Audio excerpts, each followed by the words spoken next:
नमस्कार दोस्तों, कैसे हो आप सब लोग। उम्मीद करता हूँ कि आप सभी ठीक होंगे। आपका स्वागत है दोबारा मेरे चैनल पर। आप जैसे कि मेरे पीछे देख सकते हैं कितना हरा भरा दृश्य है। चारों तरफ हरियाली, हरे भरे पेड़ हैं मेरे पीछे। उम्मीद करता हूँ कि आप भी सुबह सुबह भ्रमण के लिए घर से बाहर जाते होंगे।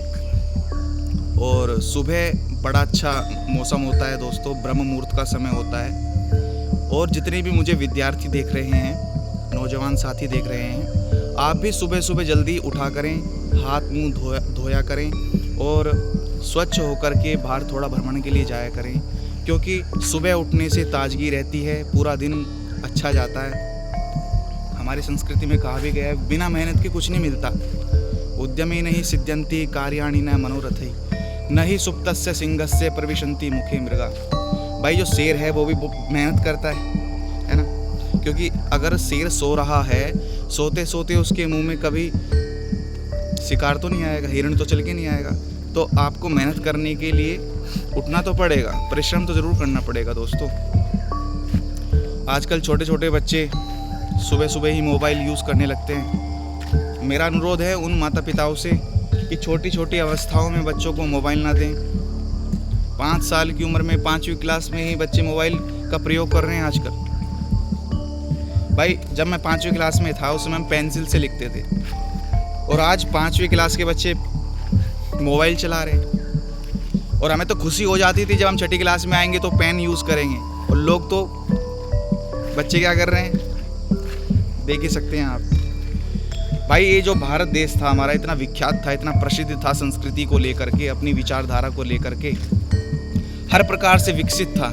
लेकिन आए दिन नए नए अश्लील गाने, असभ्यता भरे गाने आप देख ही सकते हैं, है ना। भाई जो देश 4 वेदों की बात करता था, 4 उपवेदों की बात करता था, जहाँ पर 11 उपनिषदें पढ़ी जाती थी, 18 पुराणों की बात जहाँ हुआ करती थी, षड दर्शन जहाँ पर पढ़े जाते हों, वहाँ पर आज बात हो रही है क्या? 4 बोतल वोडका, काम मेरा रोज का, ना मुझको कोई रोक की और ना किसी ने रोका। वाह भाई वाह। कहने का मतलब 4 वेदों का स्थान 4 बोतल वोडका ने ले लिया है। अब लोग मदमस्त हैं दारू पी करके, रात को 12 बजे चले जाते हैं पब में लड़कियों के साथ डांस करने के लिए, और इन टटपूंजियों जैसे लोगों के गानों पर झूमते हैं मदमस्त होकर के। ये जीवन नहीं है दोस्तों, ये क्षणिक जीवन है। कुछ समय बाद में आपको रियलाइज़ होगा, एहसास होगा कि हम गलत कर रहे थे। अगर आपको सुख की प्राप्ति करनी है, शांतिमय तरीके से जीवन जीना है, तो आपको हमारी वैदिक सनातन संस्कृति की तरफ लौटना ही पड़ेगा, अन्यथा कोई उपचार नहीं है दोस्तों। इतने अभद्र भाषा के गाने आ रहे हैं, दिन प्रतिदिन उसको हमारे नौजवान साथी फॉलो करते हैं। इसको बंद कर दीजिए। हम जो अपनी संस्कृति को भूल गए हैं उसकी तरफ अब आने का प्रयास करें। आए दिन भारत के ऊपर कुचक्र चल रहे हैं, राजनीतिक तरफ से भी, धार्मिक रूप से भी, सामाजिक रूप से भी।